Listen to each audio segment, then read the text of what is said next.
Assalamualaikum warahmatullahi wabarakatuh. Izin memperkenalkan diri, nama Bagus Yohan Hernando, NPM 22411024, kelas manajemen 22A. Di sini saya akan mempresentasikan materi tentang data, populasi, sampel, dan penyajian data atau tabel dan diagram.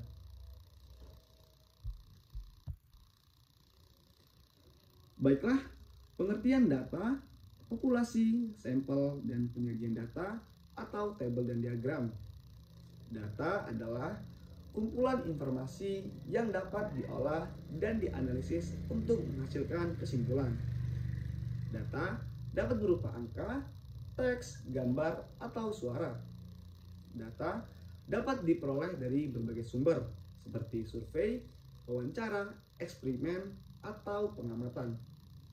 Yang kedua ada populasi. Populasi adalah keseluruhan objek yang diteliti. Populasi dapat berupa orang, barang, hewan, atau fenomena. Populasi dapat bersifat terbatas atau tidak terbatas. Yang ketiga ada sampel. Sampel adalah sebagian dari populasi yang dipilih untuk diteliti. Sampel harus mewakili populasi agar hasil penelitian dapat digeneralisasi ke seluruh populasi. Dan yang keempat, ada penyajian data, yaitu memaparkan data yang sudah dikumpulkan dalam bentuk tabel ataupun diagram agar informasi tersebut dapat dipahami. Dia berikut jenis-jenis penyajian data. Bentuk tabelnya ada judul tabel, ada judul kolom, dan ada badan tabel. Yang kedua ada contoh gambar bentuk grafik, yaitu fluktuasi nilai tukar rupiah terhadap dolar Amerika Serikat. Dan yang dimaksud garis biru itu adalah kurs jual, dan yang merah itu adalah kurs beli. Macam-macam bentuk tabel menjadi 3 bagian. Yang pertama ada tabel satu arah, yang kedua ada tabel 2 arah, dan yang ketiga ada tabel 3 arah.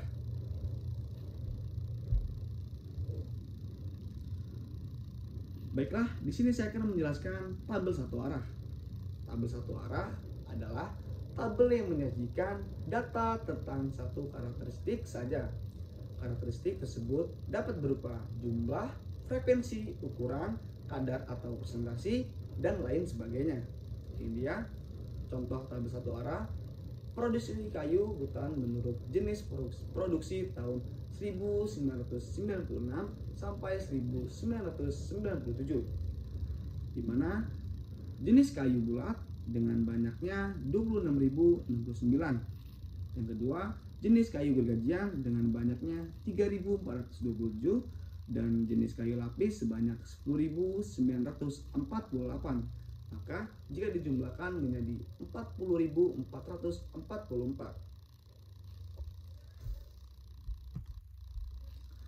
Yang kedua, kita akan menjelaskan tabel 2 arah. Tabel 2 arah adalah tabel yang menyajikan hubungan antara dua karakteristik, misalnya data jumlah penduduk menurut umur dan jenis kelamin, asal daerah dan agama, jumlah mahasiswa menurut jurusan dan jenis kelamin, dan lain sebagainya. Ini dia contoh tabel 2 arah. Jumlah mahasiswa Universitas Persada Jakarta menurut fakultas dan agama 1999. Ini dia contoh urutan fakultas ekonomi: Katolik 266, non-Katolik 292 dengan jumlah 558. Fakultas Ilmu Pendidikan dan Keguruan dengan Katolik berjumlah 72, non-Katolik 68 dengan jumlah 140. Fakultas Ilmu Pasti Katolik 108, non-Katolik 88 dengan jumlah 196. Fakultas Teknik Katolik 150, bukan Katolik 162 dengan jumlah 312. Fakultas Hukum Katolik 55, non-Katolik 65 dengan jumlah 120. Fakultas Kedokteran Katolik 273, non-Katolik 186 dengan jumlah 459. Maka jika dijumlahkan dari antara fakultas-fakultas Katolik dan non-Katolik, yaitu dengan jumlah Katolik 924, non-Katolik 861, dan jumlah 1.785 mahasiswa atau mahasiswi Universitas Persada Jakarta.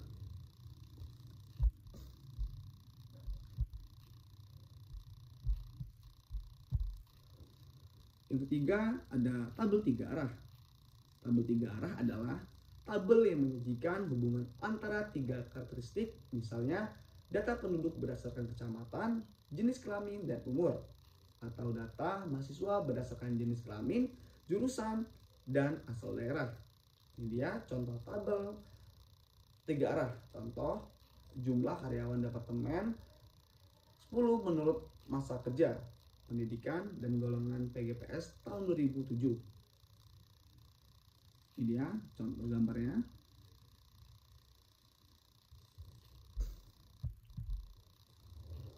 Oke, next slide selanjutnya, macam-macam tabel terbagi menjadi 3. Yang pertama ada tabel baris dan kolom, yang kedua ada tabel kontingensi, dan yang ketiga ada tabel distribusi frekuensi.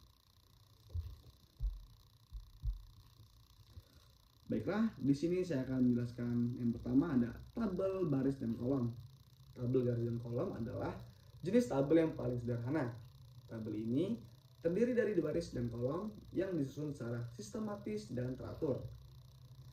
Tabel garis dan kolom dapat digunakan untuk menyajikan data kuantitatif maupun kualitatif. Ini dia contoh tabel daftar nilai seorang mahasiswa.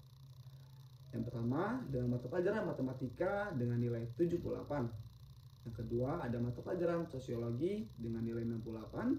Yang ketiga, ada mata pelajaran geografi dengan nilai 75.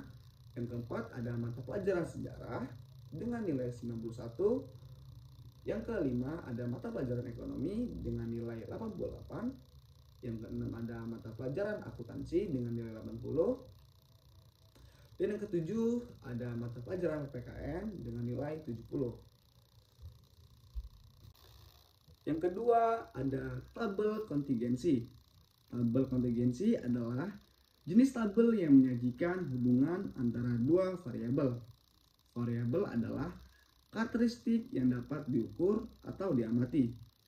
Tabel kontingensi terdiri dari 2 kolom yang berisi data dari 2 variabel yang ingin disajikan.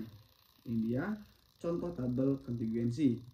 Misal, tabel murid sekolah di Jakarta menurut tingkat sekolah dan jenis kelamin.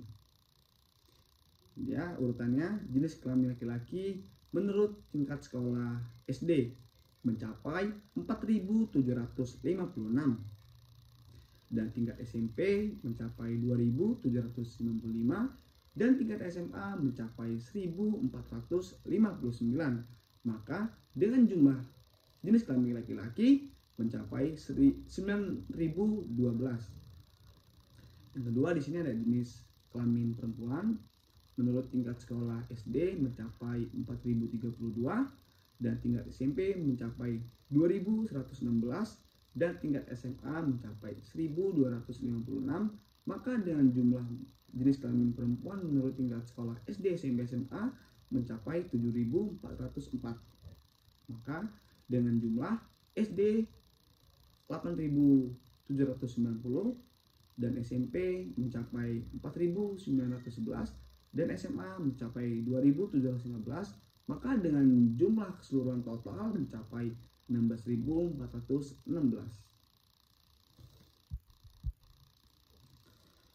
Yang ketiga ada tabel distribusi frekuensi. Tabel distribusi frekuensi adalah jenis tabel yang menyajikan data kuantitatif dalam bentuk frekuensi. Frekuensi adalah jumlah data yang muncul dalam suatu kategori tertentu. Tabel distribusi frekuensi terdiri dari 2 kolom, yaitu kolom kategori dan kolom frekuensi. Maka ini dia tabelnya. Berat 31 sampai 36 kg, maka frekuensinya 4. Berat 37 sampai 42 kg, maka frekuensinya 6. Berat 43 sampai 48 kg, maka frekuensinya 9. Berat 49 mencapai 54 kg, frekuensinya 14. Sedangkan berat 55 sampai 60 kg frekuensinya maka 10. Berat 61 sampai 66 frekuensinya 5, dan berat 67 sampai 72 maka frekuensinya 5. Oke, baiklah, itu saja yang bisa saya sampaikan. Kurang lebihnya saya mohon maaf, kepada Tuhan saya mohon ampun. Wassalamualaikum warahmatullahi wabarakatuh.